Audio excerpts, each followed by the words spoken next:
प्रादेशिक पार्टियां अपने अस्तित्व के लिए संघर्ष कर रही हैं। ये जो पूरा भाषा का विवाद और प्रांत का विवाद जो उठाना जा रहा है, इसके पीछे केवल और केवल प्रादेशिक पार्टियां जो अपना अस्तित्व भारतीय जनता पार्टी की यशस्वी प्रधानमंत्री मोदी जी, यशस्वी गृह मंत्री अमित शाह जी के नेतृत्व में जिस तरीके से प्रांत दर प्रांत में पूरी तरीके से जन भावना के मन में बस के रच के जिस तरीके से अपनी उपलब्धियां पा रहा है ना, वो इनसे पच नहीं रहा है। केवल आप महाराष्ट्र का नाम मत लीजिए, आप बंगाल से, बिहार से, पंजाब से, तमिलनाडु से, कर्नाटका से, कौन से प्रांत का नाम लूँ मैं, यहाँ पे ये लोग अपने निहित स्वार्थ के लिए पूरे राष्ट्र के हित को दांव पे लगा रहे हैं।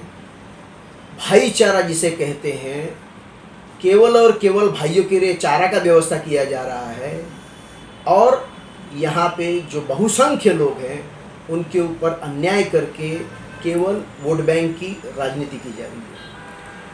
और सर दूसरा सवाल है कि पहले हिंदी भाषी और अब हिंदी भाषा को लेकर जिस तरह से महाराष्ट्र में लगातार विवाद चल रहा है, आखिर मनसे को हिंदी से इतनी तकलीफ क्यों है?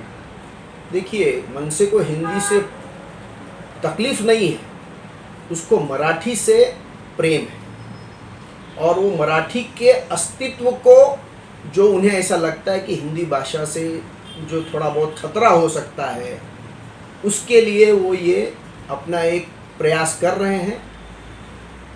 मराठी भाषा महाराष्ट्र की अस्मिता है और इसकी यहाँ पे महाराष्ट्र में रह के हमको उतनी ही प्रिय है मराठी और उतना ही प्रिय है राष्ट्रभाषा हमारी हिंदी। तो मराठी जितने भी लोग परप्रांत से यहाँ आए, उनका एक प्रयास रहना चाहिए मराठी सीखने का, बोलने का, यहाँ की सभ्यता, यहाँ की संस्कृति, यहाँ की तीज त्यौहार, इसको अगर यहाँ पे रहना है, यहाँ पे व्यवसाय करना है तो उसको अपनाना एक अनिवार्य है। लेकिन इसके पहले भी तो जिस तरह से यहाँ पर सभी हिंदी भाषी रहे हैं तो उन्होंने भी तो इस चीज़ को स्वीकारा है, लेकिन अभी फ़िलहाल में जो हिंदी को मुद्दे को लेकर इतनी तेज़ी से उछाला जा रहा है, जिस तरह से राजनीतियाँ तेज हो रही है इसको लेकर हो रही है, उसको देखिए पिछले 15-16 साल से मन से अपना प्रयास कर रही है अपने आप को स्थापित करने के लिए महाराष्ट्र की राजनीति में, लेकिन शुरुआती जो उनको सफलता मिली उसके बाद में ऐसा कुछ होता हुआ दिखाई नहीं दिया। अभी आने वाले लोकल बॉडीज़ के जो इलेक्शंस है, कॉरपोरेशन के, म्यूनसिपैलिटी के, ये एक उनके लिए एक सुनहरा मौका है अपने आप को फिर से स्थापित करने का और ये एक सरल माध्यम है। ये जनता की भावनाओं को भाषा के नाम पे भड़का करके और जो अभी तक की प्रथा परंपरा बनी हुई है कि आप सामाजिक कार्य करके, जनहित के कार्य करके अपने आप को नेता के तौर पे स्थापित करने के लिए हो सकता है आपको 25-30 साल का समय लग जाए, लेकिन अचानक से आप किसी के ऊपर हमला करके, किसी को आप लाफा मार के, किसी को आप किसी का धंधा तोड़ के, किसी का कांच फोड़ के, कई ऐसे नेता बने हुए जिनकी एक ही पूंजी है कि वो केवल और केवल दादागिरी करके, भाईगिरी करके, मार तोड़ करके, गाली गलौज करके ही अपने आप को स्थापित किए हुए हैं और वो ज़्यादा यशस्वी बने हुए हैं। कई पार्टियों ने भी उनको सिर पे उठा के रखा हुआ है और ये नए जो युवा नेता जो किसी भी पार्टी में जुड़ते हैं, अगर वो अपनी उपलब्धि के लिए, अपने यश के लिए इतने ज़्यादा आतुर है तो वो इस मार्ग का भी अवलंब कर रहे हैं।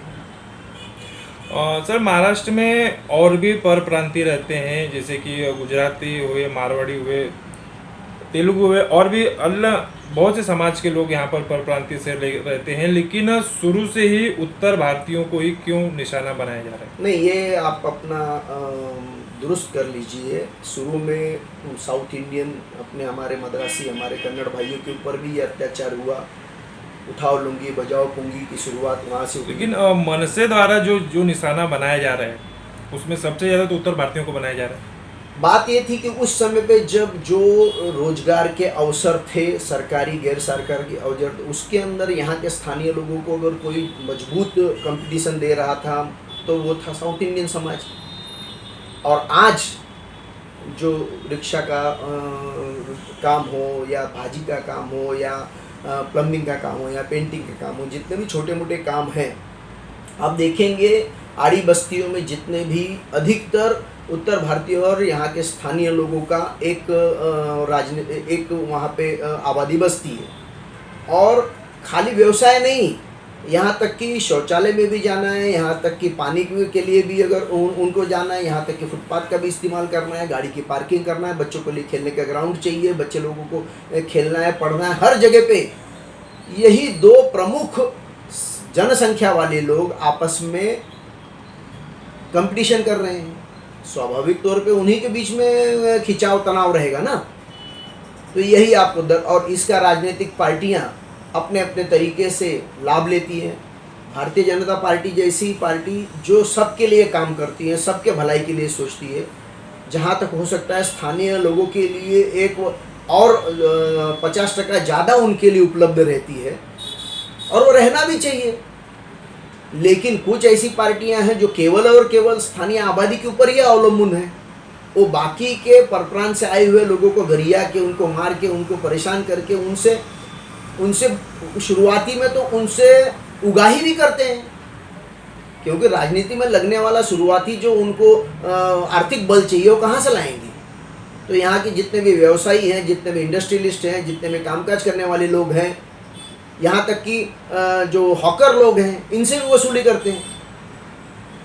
तो जो उनको आर्थिक बल चाहिए और जो उनको विद्वेष फैलाने के लिए जो एक बुनियादी मुद्दा चाहिए, वो इनको ये उपलब्ध रहता है सहज रूप से।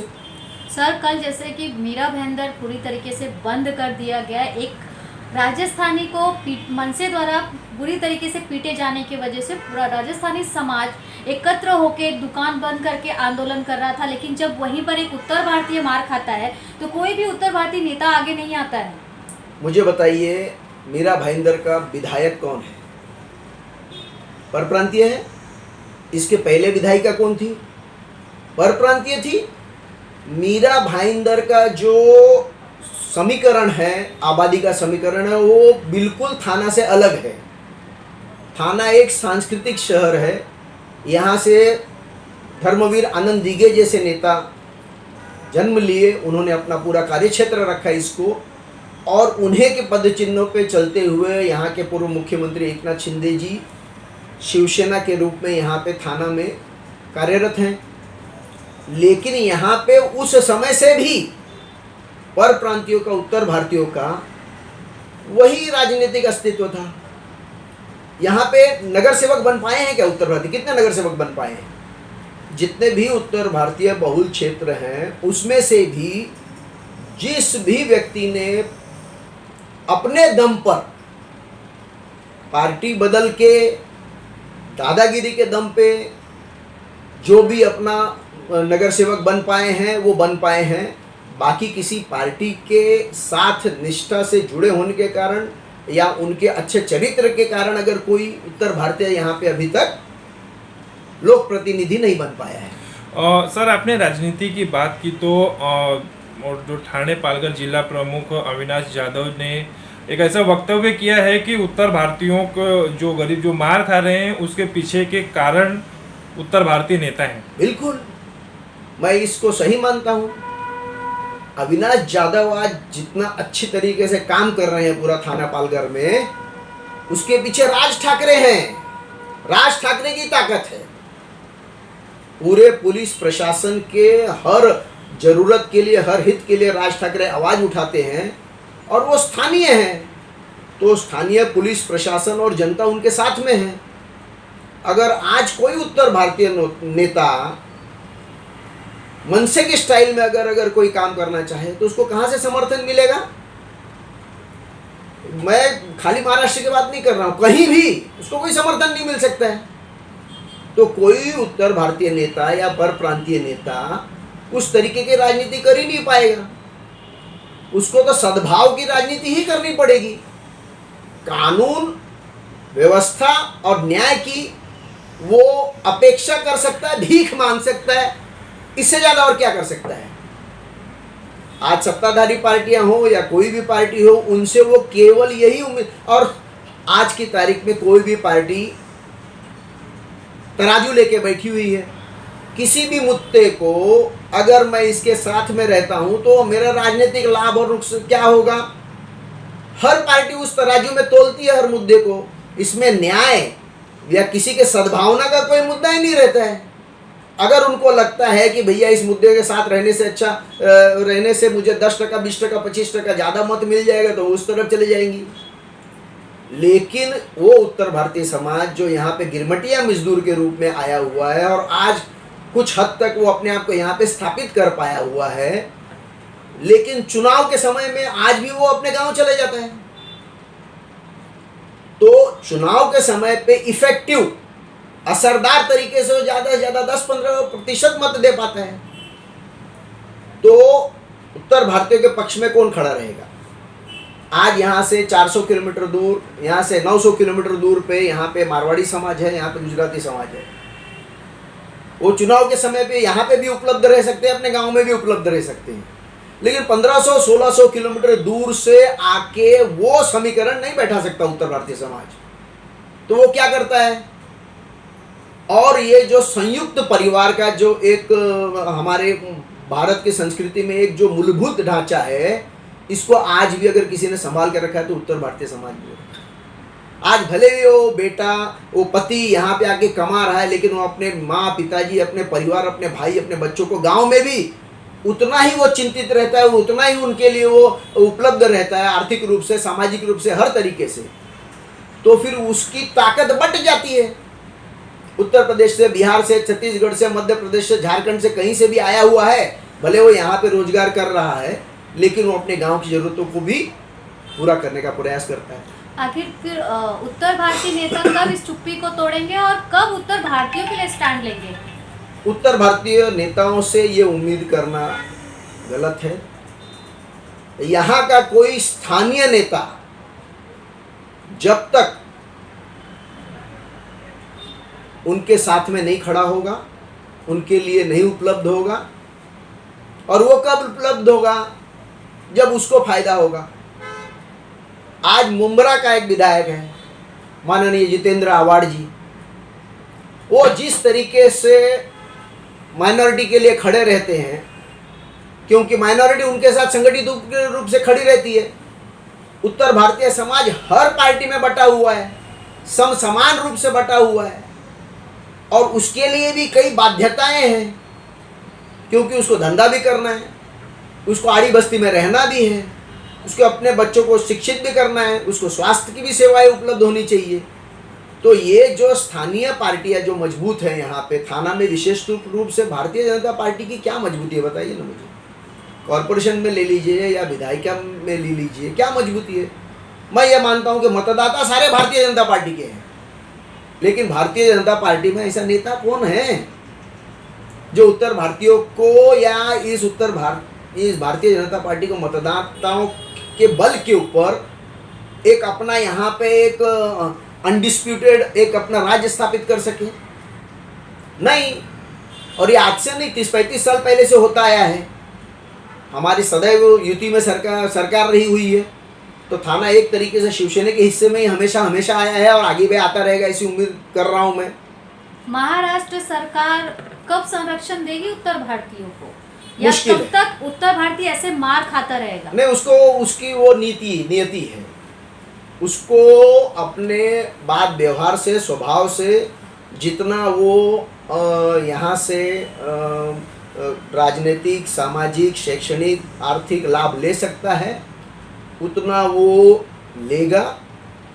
जब भी कभी अगर वो ऐसी आक्रामक भूमिका लेगा तो कोई भी पार्टी या कोई भी कायदा सुव्यवस्था उसके साथ में खड़ा रहने वाला नहीं है।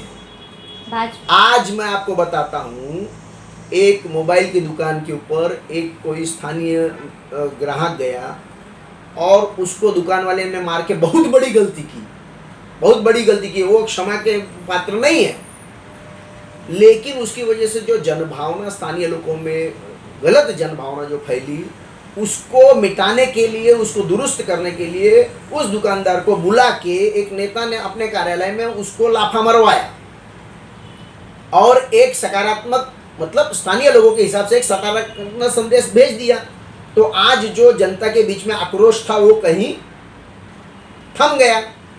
लेकिन जब उत्तर भारतीय नेता मार खाता है तो कोई नेता क्या कोई मारने वाले को बुला के ऐसे लाफा मरवाता है? क्या आप उम्मीद कर सकती हैं? तो ये गलत ही है और वो नहीं हो सकता। भाजपा के फायर ब्रांड नेता नितेश राणे ने कहा कि अगर राज ठाकरे इतना ही लोगों को पीटने पे उतारू हैं तो जाकर जावेद अख्तर को मारिए। बिल्कुल, जावेद अख्तर को मारिए, हिंदी फिल्म इंडस्ट्री यहाँ से बंद कर दीजिए, हिंदी सिनेमा मत चलने दीजिए, हिंदी पत्रिका मत चलने दीजिए। जब यहाँ पे हिंदी का देखो, पहले ही मैंने आपको स्पष्ट कर दिया कि राज ठाकरे का विरोध हिंदी के प्रति कम है, लेकिन मराठी के प्रति उनकी आस्था प्रेम अधिक और होना भी चाहिए। वो ये थोड़ी बोल रहे हैं कि आप हिंदी में बात मत करो, वो ये बोल रहे हैं कि मराठी में बात करो और करना चाहिए। लेकिन कहीं ना कहीं जो राज ठाकरे की ये जो तरीका है लोगों से मराठी बुलवाने का, क्या आप इसको सही मानते हैं? गलत है, ये गलत है। लेकिन जो अपने मुद्दे को हाईलाइट करना चाहते हैं उनके पास, उनके समझ से यही एक अच्छा तरीका है। और आज राज साहब ऐसा कुछ नहीं करते होंगे, लेकिन उनके नीचे जो प्रथा परंपरा बनी हुई है वो तो वही मार्ग से बने हुए हैं। तो जो बाकी उनको मानने वाले हैं, उनके पीछे चलने वाले लोग हैं, वो भी तो उसी को अवलंब करेंगे। और सर, उत्तर भारतीयों को पीट कर जिस तरह से मार कर उनको जिस तरह प्रताड़ित करके अब राज ठाकरे और उद्धव ठाकरे एक होकर विजय दिवस मनाने जा रहे हैं, ये कहाँ तक ये सही? तो जो हिंदी की शक्ति शिक्षा में थी उसके खिलाफ उन्होंने जो भूमिका ली और उस भूमिका को मानते हुए महाराष्ट्र की सरकार ने हिंदी की शक्ति शिक्षा से निकाला है। और उसका अगर देखो किसी भी बहाने से अगर दोनों जन साथ में आ रहे हैं तो अच्छी बात है। लेकिन सर, उद्धव ठाकरे ने अपने ही कार्यकाल में हिंदी को उन्होंने अनिवार्य किया था और अब उसका ही विरोध कर रहे हैं। वो क्या है, वो कांग्रेस और एनसीपी के समर्थन से चलने वाले बने हुए मुख्यमंत्री थे, तो उसमें उनकी कितनी मर्जी थी और कितनी उनकी बाध्यता थी वो तो वही जाने। लेकिन ये जो आप बोल रहे हैं ये सत्य है कि उन्होंने उसको माना था, लेकिन आज उसके विरोध में खड़े हैं। तो ये तो क्या कहते हैं, मौका परस्त राजनीति का उदाहरण है ना। तो क्या अब महाराष्ट्र की राजनीति गरीबों को प्रताड़ित कर कर चलाई जा रही है, इस चीज़ को आप मानते हैं? गरीबों को प्रताड़ित करने से ज़्यादा भाषा का जो एक आग्रह है उसके लिए ये सब जो एक दुर्भावना समाज में फैल रही है, इसको सब अपने अपने तरीके से ले रहे हैं। कौन सी पार्टी ने विरोध किया मुझे बताइए? कांग्रेस ने विरोध किया या भारतीय जनता पार्टी ने विरोध किया या एनसीपी ने विरोध किया? 5 प्रमुख पार्टियों में से 2 प्रमुख पार्टियों ने पक्ष में, मारधाड़ के पक्ष में अपनी भूमिका स्पष्ट रूप से रखी और 4 पार्टियां, उसमें एकनाथ शिंदे जी की शिवसेना भी आ गई है, जबकि उन्होंने मैंने सुना कि उन्होंने कहा है कि इनकी गुंडागर्दी नहीं चलने देंगे। लेकिन धरातल पे कितना सुरक्षित महसूस करता है एक परप्रांतीय, इसके ऊपर प्रश्न चिन्ह तो है ही नहीं। तो कहीं ना कहीं जिस तरह से सब जो चल रहा है कि ये ऐसा कहना है या फिर आपका ऐसा मानना है कि सब सत्ता की लाचारी दिख रही है कुछ? हाँ बिल्कुल, सत्ता की लाचारी है। और इसके अंदर देखो, महाराष्ट्र की अस्मिता को बनाए रखने का भी काम स्थानीय लोगों का तो है ही है ना, तो उसके लिए वो अपने तरीके से काम कर रहे हैं। आखिर कब रुकेगा यह प्रांतवाद का मुद्दा महाराष्ट्र में? दिख तो ऐसा रहा है कि ये बढ़ते ही जाएगा, क्योंकि स्थानीय पार्टी जब तक अपना हिस्सा सत्ता में नहीं पाएगी तो वो ऐसे कुछ न कुछ हुड़दंग करके अपना अस्तित्व तो बनाएगी ना। लेकिन महाराष्ट्र में सदियों से भी यहाँ पर जो परप्रांतीय रह रहे हैं वो भी इस चीज़ को मानते हैं कि मराठी भाषा का सम्मान करना चाहिए, मराठी भाषा आनी चाहिए। लेकिन यदि अगर कोई यहाँ पर जो नए नए आए हैं वो भी उन्हें मौका नहीं दिया जा रहा है सिखाने का, और इनका कहना है कि हम अपने मन से स्टाइल में उनको सिखाएंगे, तो ये कहाँ तक जायज़ है? नहीं, वो देखो, मन से स्टाइल में सिखाने का उनका तरीका है, उसका क्या परिणाम आएगा वो तो राम जाने। लेकिन जितने भी प्रांत हैं, जितने भी भाषाएं हैं, वो सबको संरक्षण संविधान में दिया हुआ है और सबको अपनी बोल चाल, अपनी भाषा, अपना रीति रिवाज मानने का अधिकार संविधान ने दिया है। लेकिन साथ ही साथ जब आप किसी राज्य में हैं तो उस राज्य का सम्मान और भाषा और उनकी रीति रिवाज, संस्कृति, उनके त्यौहार को मानना भी आपका दायित्व स्वाभाविक रूप से बनता है। तो ये दोनों को अगर आपने एक एक सतर्क निर्णय लिया है, जानबूझकर निर्णय लिया है कि किसी दूसरे प्रांत में जाके व्यवसाय करने का और बसने का, तो इसके पीछे कुछ तो आपका या तो मजबूरी होगी या तो ये नियोजन होगा। तो उसके साथ साथ आपको ये ऑब्लिगेशन, ये जिम्मेवारी भी आएगी कि जिस प्रांत में आप जा रहे हैं वहाँ की भाषा का और वहाँ का रीति रिवाज का ख्याल रखें। और लेकिन महाराष्ट्र में ऐसे सर बहुत से गंभीर समस्याएं हैं, गंभीर प्रश्न हैं। किसानों का हो गया, अभी कुछ दिन पहले ही एक वीडियो वायरल हुआ था कि एक किसान के पास उसको बैल खरीदने की उसकी आर्थिक स्थिति नहीं है, वो खुद उसके ऊपर जो चला रहा है। यह भी तो कहीं ना कहीं एक बड़ा मुद्दा है। जैसे पालघर में भी विकास को लेकर एक वीडियो जिस तरह से वायरल होकर चले थे कि वहाँ पर और ट्यूब के सहारे से बच्चे वहाँ पर नदी पार कर रहे हैं। तो ऐसे बहुत से महाराष्ट्र के जो गंभीर समस्याएं हैं, मुद्दे हैं, उसको कहीं ना कहीं दरकिनार करके इन सब चीज़ों को लेकर जिस तरह से राजनीति चल रही है, इसको लेकर क्या वो मुद्दा गंभीर नहीं है? भाई साहब, यशस्वी प्रधानमंत्री जी ने 3 कृषि कानून लाया था और उस कृषि कानून को ये लोगों ने, विरोधी पार्टियों ने किस हद तक जाके उसका विरोध किया था और उसका कितना दुष्परिणाम भोगा था पूरे देश ने, पूरी जनता ने, और उसकी वजह से कानून को वापस लेना पड़ा। आज ये लोग गिना रहे हैं कितनी आत्महत्या हो रही हैं और क्या हो रहा है, कैसे हो रहा है। तो कृषि कानून इसी को बंद करने के लिए, इसी को रोकने के लिए आया था ना। तब कितने जन उसके पक्ष में खड़े थे? तब तो सब अपनी अपनी दुकानदारी बचाने के चक्कर में उसका विरोध कर रहे थे और आज गिना रहे हैं कितना आत्महत्या हो रहा है। उनके समय पे कितना आत्महत्या हो रहा था ये नहीं गिने। तो ये खाली मतलब की राजनीति है। इसमें किसानों का हित होना चाहिए, लेकिन कौन इसकी परवाह कर रहा है? मैं तो मानता हूँ कि भारतीय जनता पार्टी और यशस्वी प्रधानमंत्री मोदी जी के अलावा और कोई दूसरा दिख नहीं रहा है। शिवराज सिंह चौहान जी जब से कृषि मंत्री बने हुए, किस स्तर पे जाके उन्होंने गांव-गांव में घूम के कितना अभ्यास किया है और कितना उनका योगदान है। थोड़े से अल्प काल में ही कितना उन्होंने परिवर्तन दिखाया है।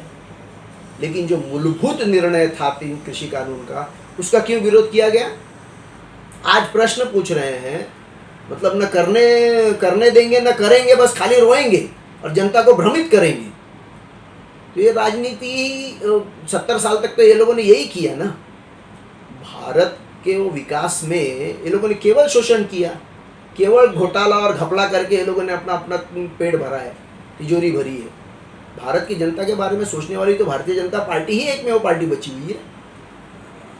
तो अभी जिस तरह आपने बताया कि भारतीय जनता पार्टी सभी को लेकर जिस तरह सोचती है, हिंदी भाषियों की भी पार्टी कही जाती है, फिर भी जो मुख्यमंत्री देवेंद्र फडणवीस, उनके पास गृह मंत्रालय है, फिर भी यहाँ पर उत्तर भारतीयों को संरक्षण नहीं मिल रहा है। मिल रहा है ना, ऐसा आप नहीं कह सकते कि उत्तर भारतीयों को संरक्षण नहीं मिल रहा है। और हर चीज़ एकदम दर्श रूप से या एकदम पब्लिक में दिखा के नहीं किया जाता है। जो कुछ भी पीछे यंत्रणा पूरी काम करती है और जो लोग भी गुनहगार हैं उनको दंडित भी किया जाता है। और भी खबरों के लिए तब तक के लिए धन्यवाद।